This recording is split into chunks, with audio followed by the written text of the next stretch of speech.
contemplation in its most naked form is a mindset that can move one out of survival mind directly into thrive mind.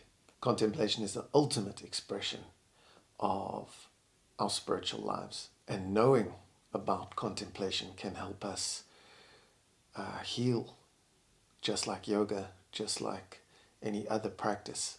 However, contemplation requires one to go beyond the mind. In other words, it's a lot more about learning how to unknow than know. Thomas Merton, a famous monk who used the power of contemplation a lot, said, it is gratitude for life, for awareness and for being.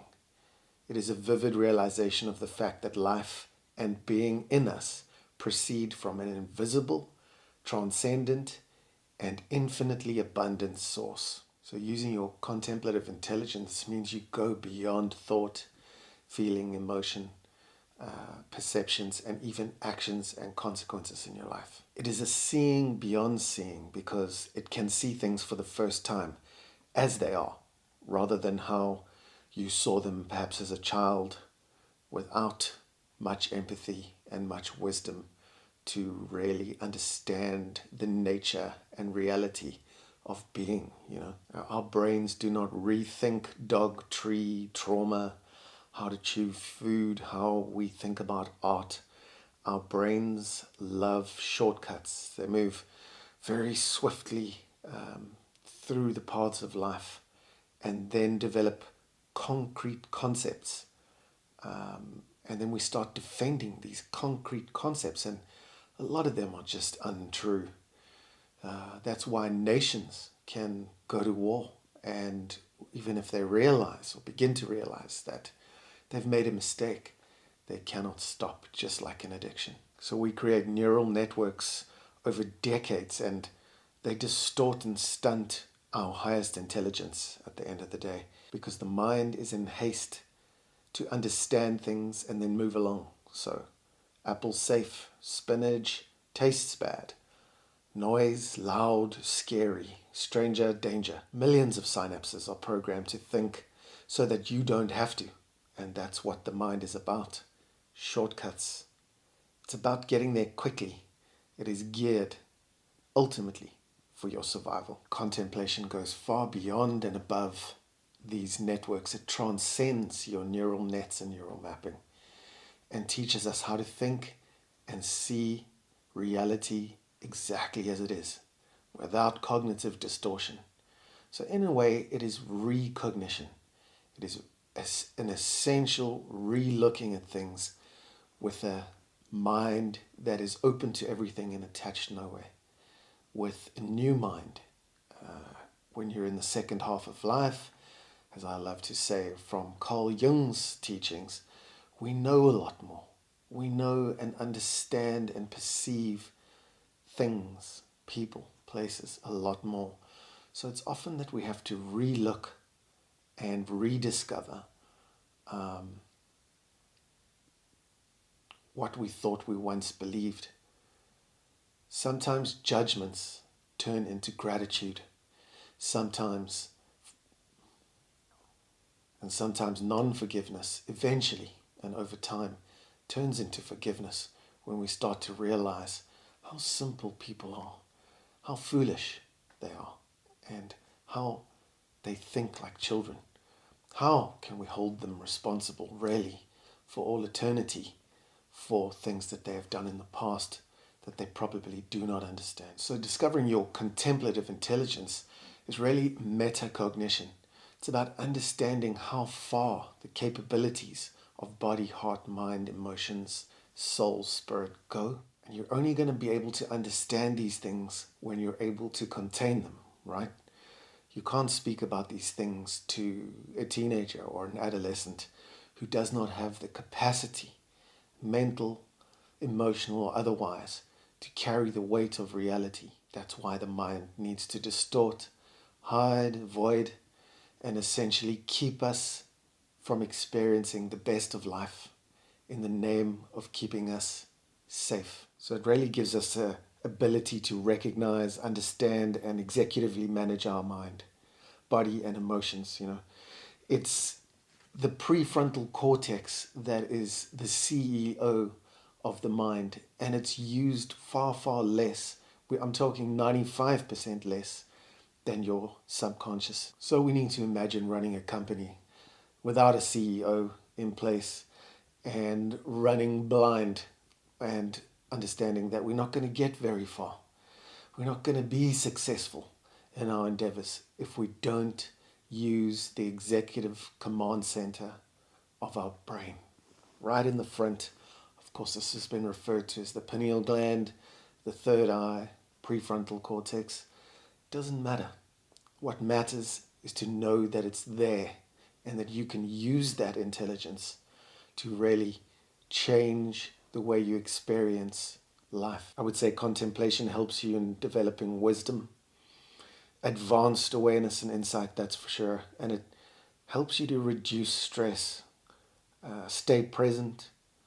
I think it also helps us recognize the reality and the truth of people, places, things, conversations, situations, and events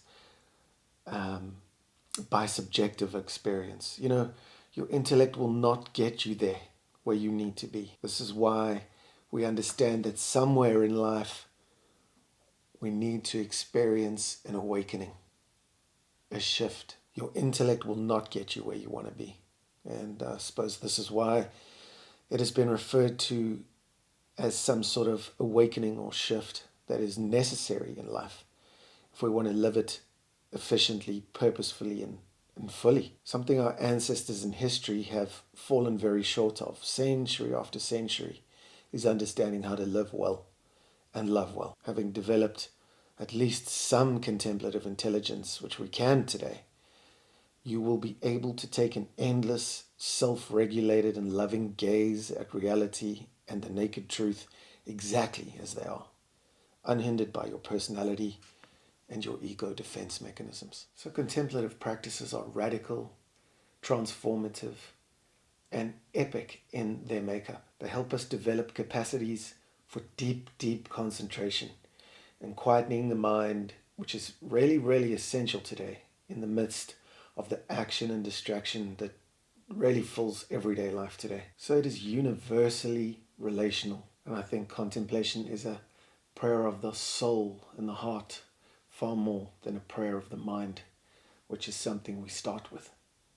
And then we transform towards our spiritual selves, which is quite powerful, quite astounding, the capabilities of this divine nature that comprises who we really are beyond the personality. Contemplation is a way of seeing, it's a way of praying, it's a way of receiving, beholding, really. It's a way of wondering, meditating, musing, and recognizing. I think learning about contemplation today is really a way to keep the mind free from confusion and non-clarity. Even when there's chaos around you, you can use contemplative practices as the Stoics did, as the Greeks did, as the mystics and the monks used to do.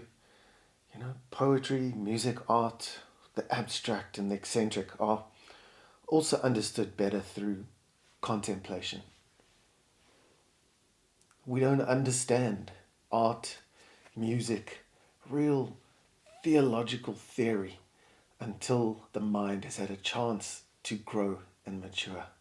And it's when that happens that we have this spiritual awakening or shift that people talk so much about today. So your CQ, as we call it, grounds people into empathy by eliminating those ego identities and separation perspectives that we have. And I think it's a response to a universal call. Everybody has an empty cavity, if you will, within a desire for more, a longing for heaven on earth. And it's through this contemplative practice that you can really get in touch with it. Completely move yourself out of your nervous system, beyond the masks of your personality, and into that contemplative field where really the uncertain, the mystical, and the magical all reside. So it's a divine relationship to the entire universe without exclusion. You see, the universe is universe, one verse, one song. There's only one at the end of the day, and I think we know, or many of us studying spirituality are coming to understand, that there is no separation other than what the mind creates. And we keep seeing separation in the world. We keep seeing black, white, fat, thin, gay, straight, all of these different things morph into reality, which essentially is, there might be many, many different types of flowers, animals, birds, trees, fish, but we're all the same at the end of the day. It's one blue orb that we're spinning around on, and on that one blue orb, all of our problems and suffering have originated. And if we can just stop and learn how to be still, we will know. And that is at the heart of using your contemplative mind to just stop the narrative that goes around again and again and again and really gets us nowhere. Much of the purpose of life is to find out who we truly are. When you get your who am I questions right, all of your other what should I do questions tend to take care of themselves in the end.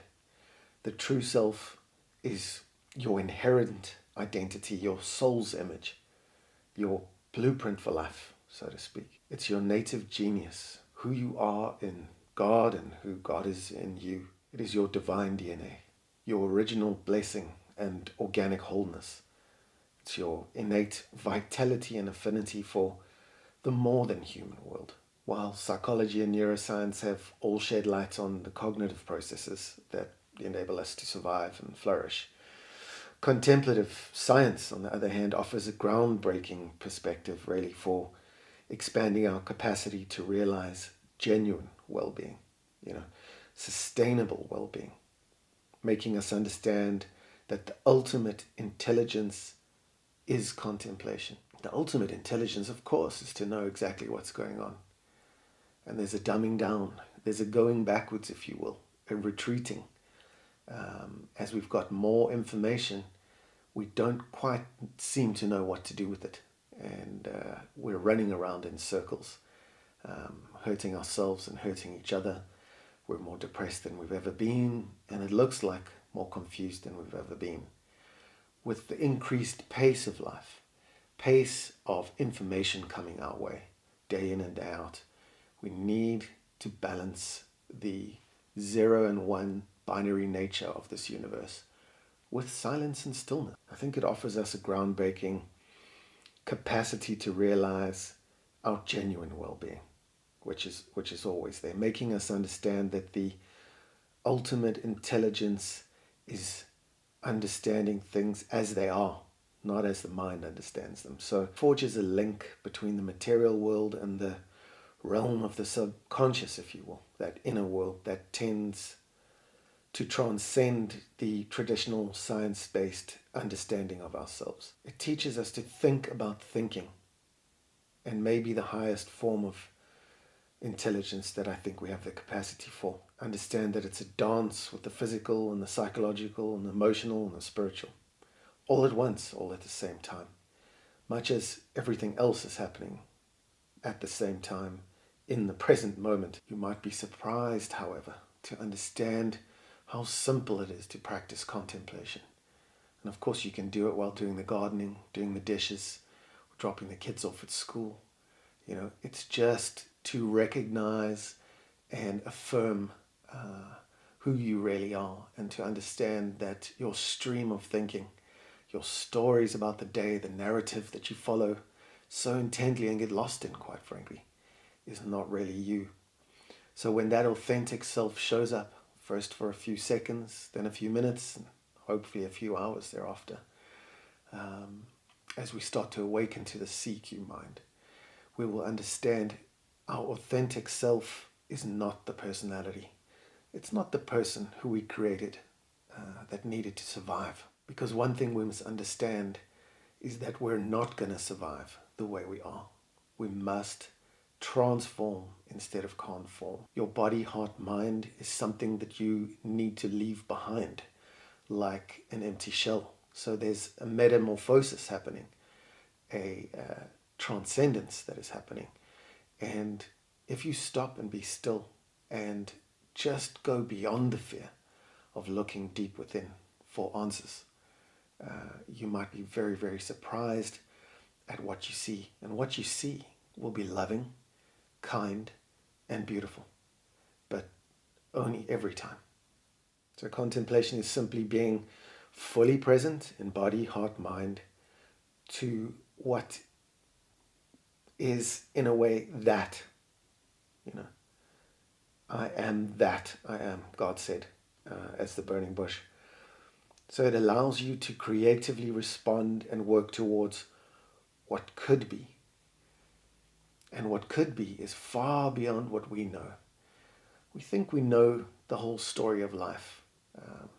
We think we've got supercomputers and we know far more than we might about existence, about ourselves, and about simple 3-word questions like, who am I? And we come into a universe that's probably infinite in age, and we are born into a 14 billion year old planet. And in our 30, 40 years, somehow our arrogance, our pride makes us think that we really, really know what's going on in this universe. We think we know the why, what, where, and hows. But truly, we only know what we have the capacity to know. And as we increase our capacity through contemplative practice, we increase our ability to know infinite reality.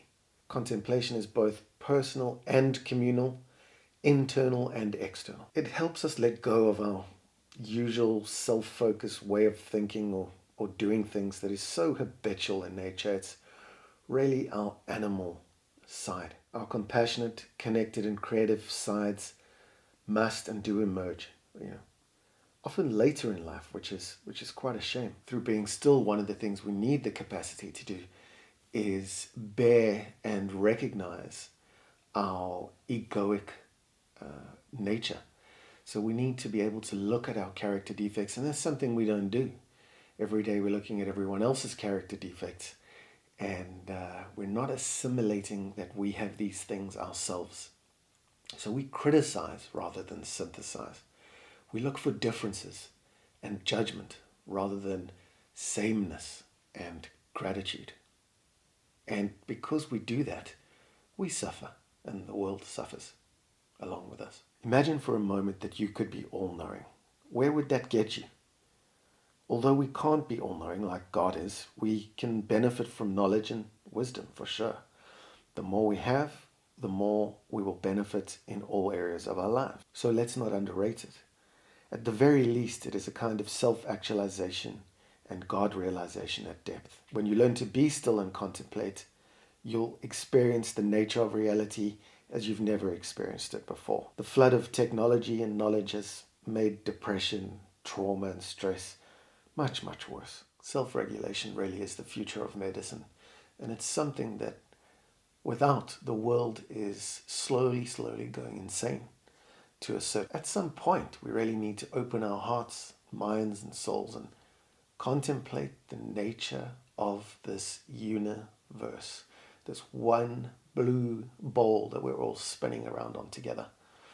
120 billion of us have come and gone, and quite frankly, most haven't done a great job of making good use of their faculties and talents. It's been one war after another, one famine, one man-made disaster after another, and we really don't need any more.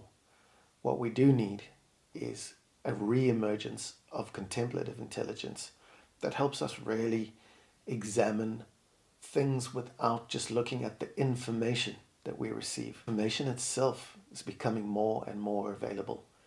But what we really need is inspiration, in spirit, as the word says. We need to really not forget the nature of who we really are. Moving out of survival mind is how the next generation will self-regulate and thrive. They'll be still and know. If you can reimagine yourself beyond the self-concept that you've created and the persona. You can get rid of all things in your life that don't work for you anymore. To be able to contemplate is to be able to create on a level that you cannot imagine. Contemplation really is beyond anything you can think. And that is why you need to go within, to be still and know and understand the magnitude, the mystery and the marvel of this beautiful universe that we're a part of. Our time is very, very brief. It is compared to a wisp of wind. It is so short.